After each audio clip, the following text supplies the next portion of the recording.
All right, so this example is going to work exactly the same way as the previous example. Nothing weird about it. Well, except that there are radicals, and that's still pretty weird. But we know how to handle this based on the previous example. So hopefully you gave this one a try. All that's required before you use the power rule to derive this thing is that you convert all of your radicals to fractional exponents. So we have 3.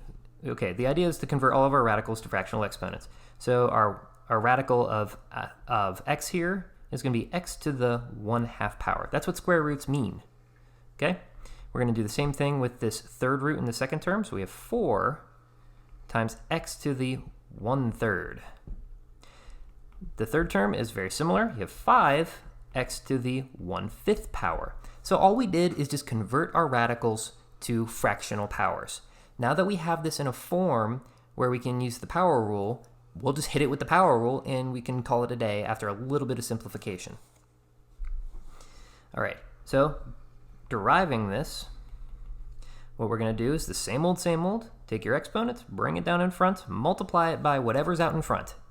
So that gives you 1/2 times 3, x to the, we subtract 1 from the exponent, so this gives you minus 1/2. Then you do something similar for the second term here. You bring your 1/3 down in front. So you have 1/3 times 4. Then you have x to the, subtract 1 from the exponent. What would that give you? It gives you minus 2/3. Okay, gotta be careful. It's not minus 1/3, it's minus 2/3. Then we have something similar going on for this final term. So you have your 1/5, you bring it down in front, multiply it to that 5. So you have 5 times 1/5 x to the, what should be in the exponent? It is not minus 1/5, it is minus 4/5. Okay, so that's that. We've correctly derived this using the power rule after we've converted this to, converted all of our radicals to fractional powers. So now what we're going to do is clean this up using our fraction rules. So we have 1/2 times 3, or 3 over 1 if you like. So that becomes 3 over 2. Then we have x to the minus 1/2. Nothing changes about the power. Then we have 1/3 times 4. Well, that's just going to be 4/3, based on the exact same reasoning we did for the purple stuff. Then we have x to the minus 2/3 plus 5 times 1/5. Well, that's 5 over 5, is it not? That's the same thing as 1.